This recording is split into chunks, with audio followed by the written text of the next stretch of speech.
In the spring of 2025, the world's longest undefended border, stretching thousands of miles between the United States and Canada, was suddenly thrust into an unprecedented crisis that no one saw coming.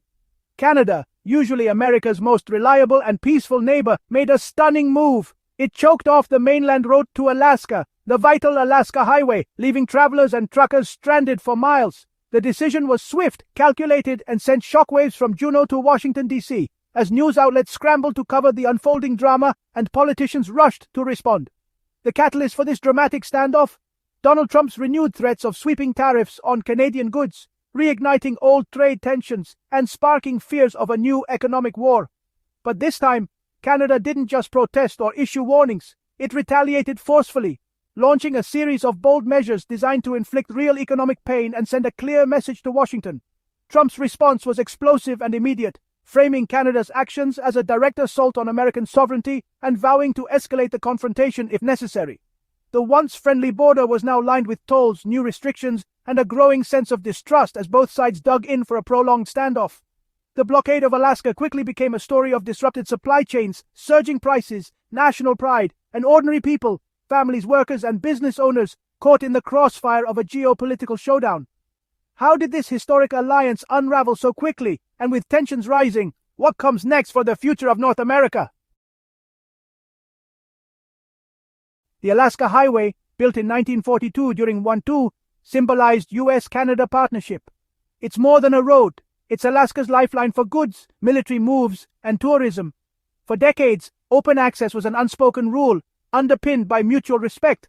Past disputes like the 1903 Alaskan Boundary Tribunal left scars but didn't break the bond.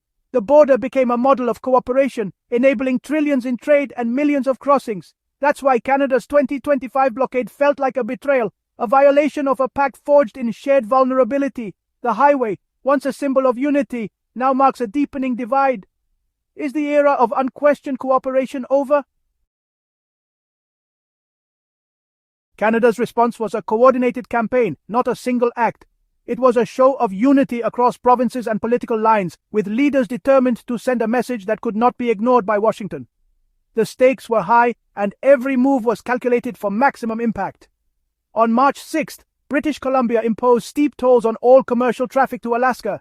The new fees caught many by surprise, instantly raising the cost of moving goods north and sending shockwaves through the logistics industry. Simultaneously, federal authorities ramped up inspections, paperwork, and outright blockades at key crossings. Delays stretched for hours, sometimes days, as border agents scrutinized every shipment and vehicle. Environmental and First Nations rights were cited, with officials emphasizing the need to protect sensitive lands and respect Indigenous sovereignty. These justifications added legitimacy to the clampdown, but the message was clear: U.S. access would come at a price. The border was no longer just a line on a map, it was a powerful tool of leverage. BC's premier openly linked the tolls to Trump's tariff threats, a direct quid pro quo. The strategy spread quickly, inspiring other provinces to take their own measures. Ontario threatened surcharges on electricity exports, warning that American consumers could soon face higher energy bills if tensions escalated. Yukon considered banning U.S. goods, and even Trump Jr., making headlines and fueling debate about the limits of economic retaliation. BC halted purchases from Republican-led states, sending a pointed signal that political allegiances would now shape cross-border trade. This was a nationwide pushback, with the Alaska Highway as the most potent weapon. The vital supply route became a symbol of Canada's resolve and its willingness to defend its interests. Canada's actions were both principled and political, retaliation wrapped in regulation. Every new rule and restriction was carefully crafted to maximize pressure while maintaining a veneer of legality. The U.S. supply chain to Alaska was now a bargaining chip, its vulnerability exposed for all to see. American companies and officials scrambled to find alternatives, but options were limited. The message, "Hit us with tariffs and we'll hit your most vulnerable link." Canada had drawn a line, and the world was watching to see who would blink first. Trump's reaction was immediate and incendiary, sending shockwaves through the political landscape. He wasted no time in making his feelings known, his anger palpable to anyone watching. He bypassed traditional diplomacy, instead unleashing a barrage of tweets and fiery speeches at rallies. Trump accused Canada of nothing less than attacking American citizens, framing the dispute as a direct assault on the nation itself. They're trying to cut off Alaska, our Alaska, he thundered, his words echoing through packed arenas and across social media, igniting his base and fueling a sense of outrage. Conservative media outlets seized on Trump's rhetoric, amplifying the outrage and demanding swift retaliation. Pundits and anchors called for a strong response, framing the situation as a matter of national honor.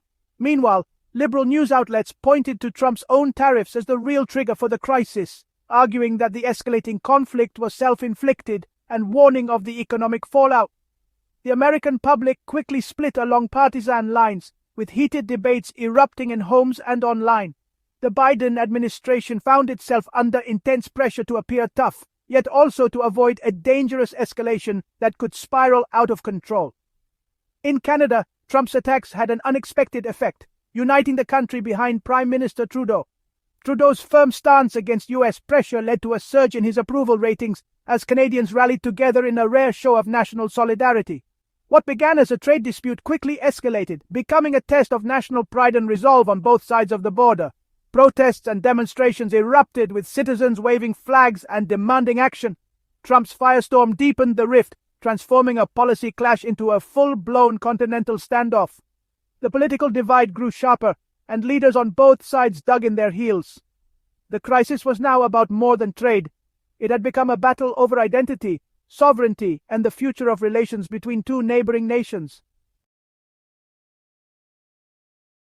For Alaska's 730,000 residents, the blockade was a daily crisis. Grocery shelves emptied, prices soared, and businesses scrambled for costly alternatives. The oil, gas, and construction sectors faced delays and millions in losses. Truckers were stranded at the border, their livelihoods in limbo. Tourism collapsed as travelers cancelled trips, devastating small businesses along the route.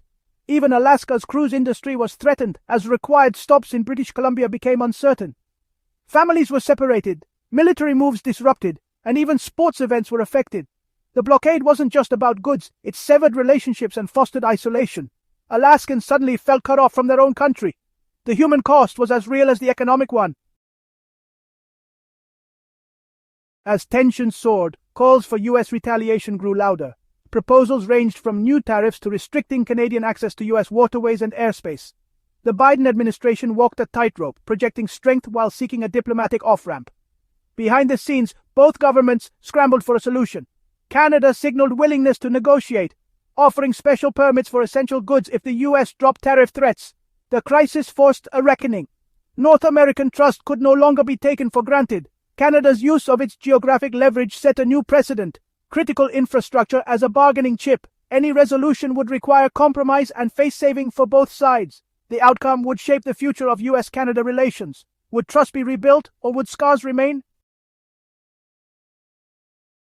Is this just a temporary spat, or a permanent schism in North American unity? If it's a spat, a deal will restore the status quo and the crisis will fade. But deeper forces are at play, years of political divergence and rising nationalism. The Alaska blockade may be the moment old tensions finally erupted. If trust is broken for good, future border disputes could become the norm. The model of peaceful coexistence is under strain as never before. As of July the 5th, 2025, the crisis drags on, uncertainty reigns, and the world watches. This could be a wake-up call, or the start of a colder, more transactional era. The direction chosen now will define the border's legacy, unity, or division.